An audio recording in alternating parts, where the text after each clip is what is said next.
Shalom, salam berkat dari kami untuk pendengar sekalian.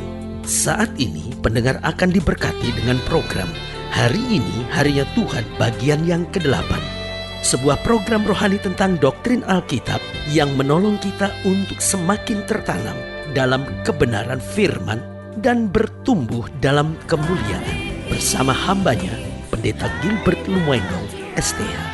Banyak orang merasa doktrin Alkitab sebagai sesuatu yang membingungkan. Tetapi tahukah saudara bahwa doktrin Alkitab intinya adalah memahami Alkitab dengan benar, dengan pemahaman yang sistematis, sehingga kita terus dapat tertanam di dalam kebenaran firman, sehingga kita terus bertumbuh di dalam kemuliaan Allah.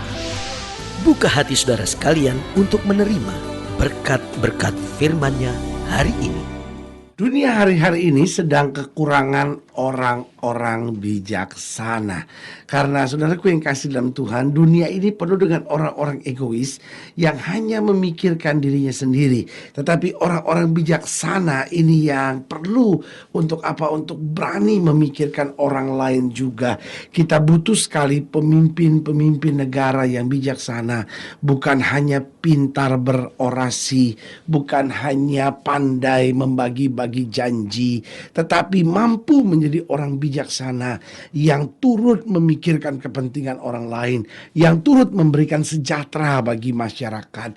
Kita butuh suami-suami yang bukan hanya pandai membentak istrinya, memberi uang sesuai dengan kebutuhan keluarga, tetapi kita butuh suami-suami yang bijaksana, yang bisa membawa damai sejahtera di dalam keluarga. Kita butuh istri-istri yang bukan hanya pandai masak, yang bukan hanya bisa ngomel sehari-harian, menumpahkan setiap unek-uneknya karena kekecewaan dan kejengkelannya terhadap anak-anaknya. Tetapi kita butuh istri-istri yang bijaksana, yang dapat mengelola keuangan dengan baik, dan akhirnya menuntun anak-anaknya untuk makin dekat dengan Tuhan. Saudaraku yang kekasih dalam Tuhan, dunia ini membutuhkan pemimpin-pemimpin gereja yang bukan hanya pandai menyampaikan khotbah-khotbah yang luar biasa dengan urapan yang dahsyat, tetapi dunia sedang butuhkan pemimpin-pemimpin gereja, pemimpin-pemimpin umat yang bijaksana, yang tahu membimbing umat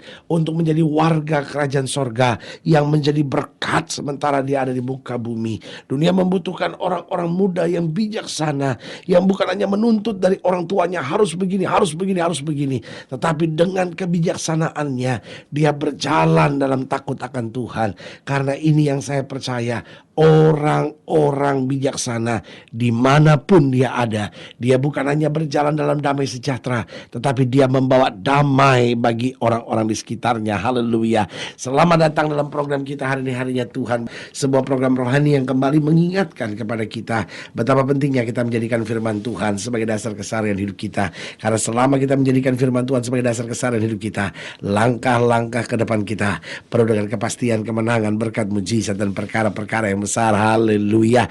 Dan dalam program ini kita sedang bicara tentang menjadi orang yang bijaksana.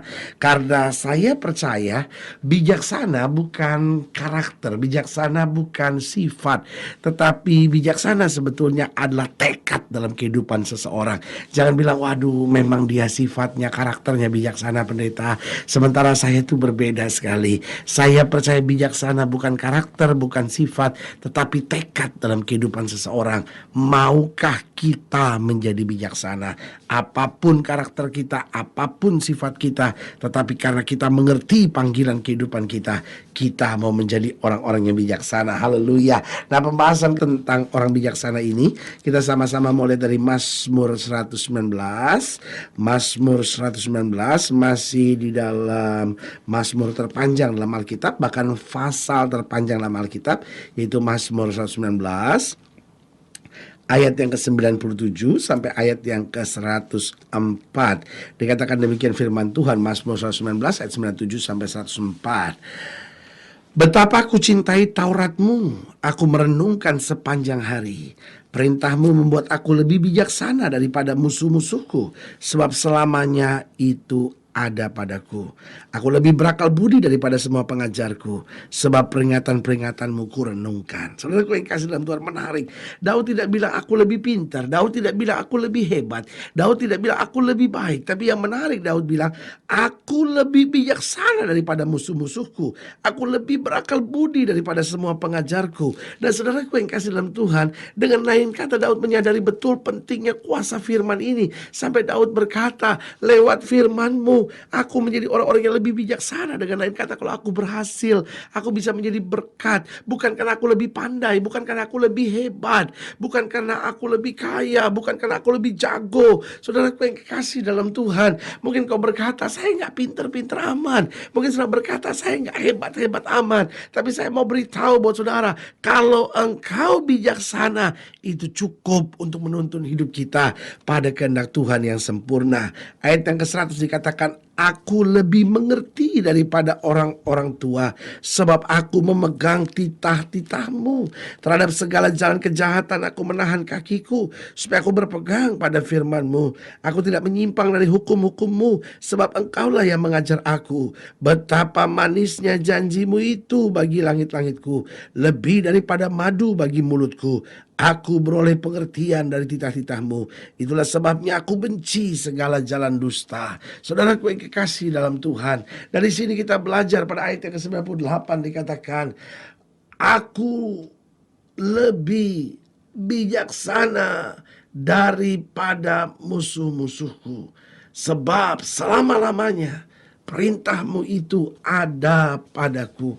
Nah, saudaraku yang kekasih dalam Tuhan, pertanyaannya, bagaimana kita dapat menjadi orang yang bijaksana?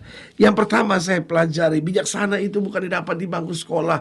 Bijaksana itu bukan didapat dari kehebatan, kepintaran, dan keluar biasaan seseorang.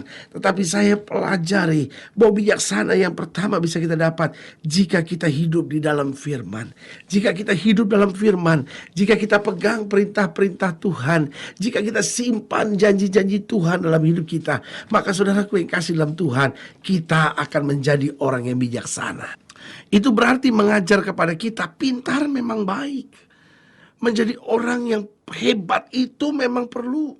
Tetapi saudaraku yang kasih dalam Tuhan, meskipun kita pintar, meskipun kita hebat, tapi kalau kita nggak hidup di dalam firman, maka kita akan binasa, kita akan hancur, kita akan punya karakter dan sifat yang sangat buruk sekali. Makanya tidak sedikit orang yang kaya, tapi karakternya jelek sekali. Tidak sedikit orang yang sebetulnya hebat, pintar, tapi nggak bisa maju-maju. Kenapa? Karakter sifatnya buruk sekali. Sebagai hamba Allah, saya hanya mau ingatkan buat saudara, engkau boleh saja sukses, engkau boleh saja berhasil, engkau boleh saja dihormati oleh siapapun, tetapi isi hidupmu tetap dengan firman, karena firman akan membuat kau bijaksana. Engkau boleh miskin, tapi kalau kau hidup dalam firman, firman itu akan menjadikan kau orang bijaksana, yang akhirnya kau akan maju diberkati dan berkelimpahan. Saudaraku yang kasih dalam Tuhan, meskipun hari-hari ini kau sedang dalam masalah yang berat, tetap isi hidupmu dengan firman, karena firman akan menolong saudara bijaksana, sehingga engkau keluar dari masalah-masalah hidupmu dan berjalan dalam kemuliaan Tuhan. Ada banyak orang yang justru karena sedang dalam tekanan jauh dari firman. Ada banyak orang yang karena merasa dirinya sibuk, karena sukses banyak pekerjaan, akhirnya jauh dari firman. Sebagai hamba Allah, kembali saya mau ingatkan, mari kembali kepada firman. Karena hanya berjalan dengan firman, kita akan beroleh hati yang bijaksana. Dan dengan hati yang bijaksana itu, kita dapat mengatasi segala persoalan dan berjalan dalam kemenangan. Haleluya. Yang kedua saya pelajari, bagaimana kita dapat menjadi orang yang bijaksana. Yang kedua, jika kita mau memikirkan kepentingan orang lain, jika kita mau memikirkan perasaan orang lain, jika kita mau memikirkan keuntungan orang lain. Kadang-kala kita sama sekali gak peduli dengan perasaan orang, kita sama sekali gak peduli dengan kepentingan orang. Masa bodoh suami saya mau kecewa, masa bodoh mau istri saya sakit hati, masa bodoh mau suami saya akan merasa dirinya tidak berharga. Tapi kadang-kala sifat kita, mulut kita, perbuatan-perbuatan kita gak peduli sama sekali dengan kepentingan orang lain. Yang penting saya senang, yang penting posting semua amarah saya, kebencian saya udah bisa saya lontarkan, saya lampiaskan. Sebagai hamba Allah kembali saya mau ingatkan, ayo kita jadi orang yang bijaksana.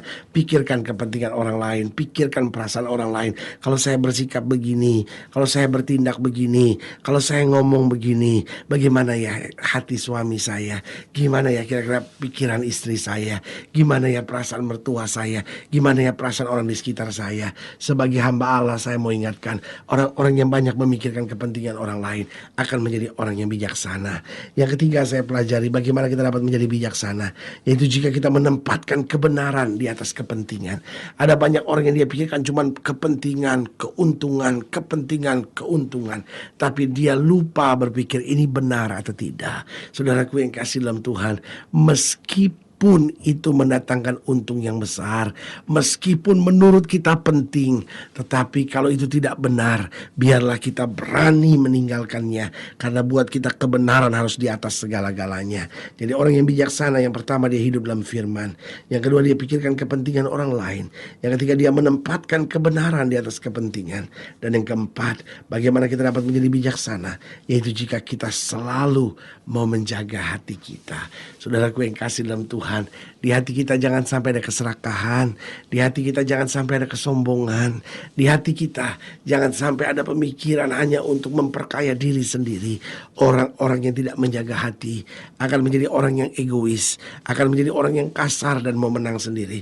Tapi orang-orang yang menjaga hatinya, dia ampuni orang yang bersalah, dia memikirkan persoalan-persoalan orang lain, dia turut terlibat dengan pergumulan-pergumulan orang lain, dan ini yang membuat dia menjadi bijaksana. Berarti dari sini kita bisa melihat bagaimana kita dapat menjadi orang yang bijaksana. Yang pertama yaitu jika kita hidup dalam firman. Yang kedua jika kita mau memikirkan kepentingan orang lain. Yang ketiga jika kita mau menempatkan kebenaran di atas kepentingan. Dan yang keempat jika kita mau selalu menjaga hati kita. Sebagai hamba Allah kembali saya mau ingatkan, biarlah masing-masing kita hidup dalam kebijaksanaan. Maka dimanapun Tuhan tempatkan saudara, engkau akan melihat berkat Tuhan yang berkelimpahan. Haleluya. Saudaraku yang kasih dalam Tuhan, jika selagi dilayani lebih jauh, hubungi kami melalui telepon, hubungi kami melalui surat, kunjungi website kami, karena kami ada untuk membawa Bapak Ibu Saudara senantiasa lebih dekat pada Tuhan dan mengalami kasih kuasa mujizat yang luar biasa. Haleluya. Secara khusus melalui program ini juga saya mau berdoa buat setiap saudara yang sakit, setiap saudara yang berbeban berat, karena kita percaya bahwa bagi Allah tidak ada perkara yang mustahil. Nah, saudara-saudara yang ingin didoakan secara khusus, boleh taruh tangan kanan saudara di dada, karena secara khusus saya mau berdoa sekarang buat setiap saudara. Mari kita doa. Bapa dalam nama Yesus, sama doa buat setiap pendengar sekalian yang sedang taruh tangan kanannya di dada karena beban berat, karena persoalan, atau mungkin karena rindu menjadi suami yang bijaksana, rindu menjadi istri yang bijaksana, rindu menjadi pemimpin yang bijaksana, rindu menjadi pelayan-pelayan Tuhan yang bijaksana. Bapak hamba berdoa di dalam nama Yesus Tuhan jamah, sehingga kami hidup senantiasa dalam firman, memikirkan kepentingan orang lain, menempatkan kebenaran di atas segala-galanya, dan mau selalu menjaga hati kami. Bapak hamba berdoa di dalam nama Yesus, yang sakit Tuhan sembuhkan, yang lemah Tuhan kuatkan, orang-orang muda diberkati, rumah tangga dipulihkan. Hamba doa pekerjaan masing-masing kami diberkati, dan hidup kami boleh menjadi berkat. Di dalam nama Yesus kami berdoa. Haleluya. Amin.